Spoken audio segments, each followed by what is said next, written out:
ಮೈಸೂರಿನ ಪ್ರತಿಷ್ಠಿತ ಕೆರೆಗಳಲ್ಲಿ ಒಂದಾದಂತಹ ಹೆಬ್ಬಾಳ್ ಕೆರೆಗೆ ಹೊರಗಿನಿಂದ ಯಾವ ರೀತಿಯಾಗಿ ನೀರು ಬರ್ತಾ ಇದೆ ಅನ್ನುವಂಥದ್ದನ್ನು ಕೂಡ ನಾನು ಖುದ್ದಾಗಿ ತೋರಿಸ್ತಾ ಹೋಗ್ತೇನೆ. ನೀವು ಈಗ ಈ ಗೇಟ್ ಅನ್ನ ನೋಡಬಹುದು, ಸ್ಟಾರ್ ವಾಟರ್ ಡ್ರೈನೇಜ್ 1 ಅಂತ ಇದೆ.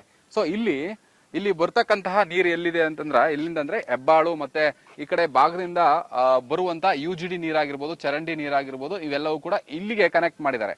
ಸೊ ಅಲ್ಲಿ ಬರುವಂತ ಕೆಟ್ಟ ನೀರು ಕೆರೆಯನ್ನ ಸೇರ್ತಾ ಇದೆ. ಈ ಪರಿಣಾಮವಾಗಿ ಕೆರೆ ಬಹಳ ಕಲುಷಿತ ಆಗಿದೆ ಅಂತ ಹೇಳಿದ್ರೆ ತಪ್ಪಾಗ್ಲಾರ್ದು. ಇಲ್ಲಿ ನೋಡ್ತಾ ಇದ್ರಲ್ಲ, ಈ ನೀರು ಅಂತ ಅನ್ನಿಸ್ಕೊಳ್ಳೋದಕ್ಕೆ ಏನೂ ಸಾಕ್ಷಿ ಕಾಣಿಸ್ತಾ ಇಲ್ಲ. ಯಾಕಂದ್ರೆ ಬರೀ ಪ್ಲಾಸ್ಟಿಕ್ಗಳೇ ಕಾಣಿಸ್ತಾ ಇದೆ, ಬಾಟಲ್ಗಳು, ಪ್ಲಾಸ್ಟಿಕ್ಗಳು ಇವೇ ಕಾಣಿಸ್ತಾ ಇದೆ. ಸೊ ಈ ನೀರು ಒಳಗೆ ಹೋಗ್ತಾ ಇದೆ. ಬನ್ನಿ ಒಳಗಡೆ ಯಾವ ರೀತಿ ಹೋಗ್ತಾ ಇದೆ, ಅಲ್ಲಿ ಹೇಗೆ ಶೇಖರಣೆ ಆಗ್ತಾ ಇದೆ ಅನ್ನೋಂಥದ್ದನ್ನು ಕೂಡ ನಾನು ತೋರಿಸ್ತಾ ಹೋಗ್ತೇನೆ. ಇದು ಡ್ರೈನೇಜ್ ಸಿಸ್ಟಮ್ 1 ಅಲ್ಲಿಂದ ಬರ್ತಾ ಇರುವಂತಹ ನೀರು ಅಂತಂದ್ರೆ ಹೆಬ್ಬಾಳ್ ಬಡಾವಣೆ ಮತ್ತೆ ಆ ಕಡೆ ಇರುವಂತಹ ಕೆಲವು ಬಡಾವಣೆಗಳ ಮನೆಗಳಲ್ಲಿ ಬಳಸುವಂತಹ ನೀರು ಮತ್ತೆ ಅಲ್ಲಿಂದ UGD ಇಂದ ಬರುವಂತದ್ದು, ಆ ಎಲ್ಲಾ ಕನೆಕ್ಷನ್ ಕೂಡ ಇಲ್ಲಿ ಕೊಟ್ಟಿದ್ದಾರೆ. ಸೊ ಆ ನೀರು ಇಲ್ಲಿಗೆ ಬರುತ್ತೆ. ಬಂದಂತ ಸಂದರ್ಭದಲ್ಲಿ ಕೆರೆಯನ್ನ ಪ್ರವೇಶ ಮಾಡೋದು ಹೀಗೆ. ಈ ಪ್ರವೇಶ ಮಾಡುವಂತಹ ಸಂದರ್ಭದಲ್ಲಿ ನೋಡಿ ಹೇಗೆ ಪ್ಲಾಸ್ಟಿಕ್ಸ್ ಗಳೇ ಕಾಣಿಸ್ತಾ ಇದೆ ಅಂತ. ಈ ರೀತಿಯಾದಂತಹ ಕೆಟ್ಟ ನೀರು ಈ ಪ್ಲಾಸ್ಟಿಕ್ ಇತ್ತಂತಹ ನೀರು ಕೆರೆಗೆ ಪ್ರವೇಶ ಮಾಡಿದ್ರೆ ನಿಜಕ್ಕೂ ಕೂಡ ಇಲ್ಲಿರುವಂತಹ ಜಲಚರಗಳು, ಮೀನಾಗಿರ್ಬೋದು ಅಥವಾ ಬೇರೆ ಬೇರೆ ಪಕ್ಷಿಗಳಾಗಿರ್ಬೋದು, ಹೇಗೆ ಬದುಕಲಿಕ್ಕೆ ಸಾಧ್ಯ ಅನ್ನುವಂಥ ಪ್ರಶ್ನೆಗಳು ಕೂಡ ಇದೆ. ಇಲ್ಲಂತೂ ನಮಗೆ ನಿಂತ್ಕೊಳ್ಳೋದಕ್ಕೂ ಸಾಧ್ಯ ಆಗ್ತಿಲ್ಲ, ಅಷ್ಟರ ಮಟ್ಟಿಗೆ ಸ್ಮೆಲ್ ಬರ್ತಾ ಇದೆ.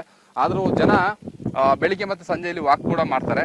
ಯಾವ ರೀತಿಯಾಗಿ ವಾಕ್ ಮಾಡ್ತಾರೆ ಅಥವಾ ಹೇಗೆ ಅಡ್ಜಸ್ಟ್ ಆಗಿದ್ದಾರೆ ಅನ್ನೋದು ಇನ್ನೂ ಕೂಡ ನಮ್ಗೆ ಗೊತ್ತಾಗ್ತಿಲ್ಲ. ಕೆಲವರು ಹೇಳೋ ಪ್ರಕಾರವಾಗಿ ಅನಿವಾರ್ಯವಾಗಿ ಏನೂ ಮಾಡೋಕ್ಕಾಗೋದಿಲ್ಲ, ಈ ಒಂದು ವಾಸನೆಗೆ ಅಡ್ಜಸ್ಟ್ ಆಗಿ ಅವರು ಸಹ ಇಲ್ಲಿ ವಾಕ್ ಮಾಡ್ತಾ ಇದ್ದಾರೆ ಅನ್ನುವಂಥದ್ದು ಕೂಡ ಕೇಳಲ್ಪಟ್ಟಿದ್ದೇನೆ. ಸೊ ಹೀಗಾಗಿ ಒಂದು ಕಡೆ ಪಾಚಿ ಇದೆ, ಆ ಪಾಚಿ ನೀರಿನಲ್ಲೇ ಕೂಡ ಕೆಲವು ಪಕ್ಷಿಗಳು ಮತ್ತು ಮೀನುಗಳು ಇದೆ.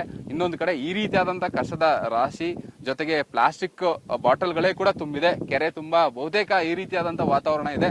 ಹೀಗಿರುವಾಗ ಈ ಕೆರೆಯನ್ನ ರಕ್ಷಣೆ ಮಾಡೋದಾದ್ರೆ ಹೇಗೆ ಎನ್ನುವಂಥದ್ದು ಕೂಡ ಇದಕ್ಕೆ ಸಂಬಂಧಪಟ್ಟಂತಹ ಅಧಿಕಾರಿಗಳು ಇದಕ್ಕೆ ಕ್ರಮ ತೆಗೆದುಕೊಳ್ಬೇಕಾಗತ್ತೆ. ಯಾಕಂದ್ರೆ ಹೊರಗಿನಿಂದ ಬರುವಂತಹ ಈ ಗಲೀಜು ನೀರನ್ನ ತಡೆಗಟ್ಟಬೇಕಾಗಿದೆ. ಹೀಗಾಗಿ ಬೇರೆ ಕಡೆಯಿಂದ ಬರುವಂತಹ ನೀರು ಏನಿದೆ ಅಂತಂದ್ರೆ ಅದಕ್ಕೆ ಶುದ್ಧೀಕರಣ ಮಾಡುವಂತ ನೀರು ಕೂಡ ಬರ್ತಾ ಇದೆ. ಆ ನೀರನ್ನ ಬಿಟ್ರೆ ನಿಜಕ್ಕೂ ಕೂಡ ಈ ಕೆರೆ ಉಳ್ಕೊಳ್ಳುತ್ತೆ. ಆದ್ರೆ ಅದರ ಜೊತೆಗೆ ಈ ರೀತಿಯಾದಂತಹ ಹೊರಗಡೆಯಿಂದ ಬರುವಂತಹ UGD ನೀರನ್ನು ಕನೆಕ್ಟ್ ಮಾಡಿರೋದ್ರಿಂದ ಕೆರೆ ಸಂಪೂರ್ಣವಾಗಿ ಹಾಳಾಗ್ತಾ ಇರುವಂತದ್ದು. ಕ್ಯಾಮರಾ ಪರ್ಸನ್ ಮಧುಚಂದ್ರ ಜೊತೆ ಪ್ರಶಾಂತ್ ಮಲ್ಲಿಕ್, ಆಂದೋಲನ, ಮೈಸೂರು.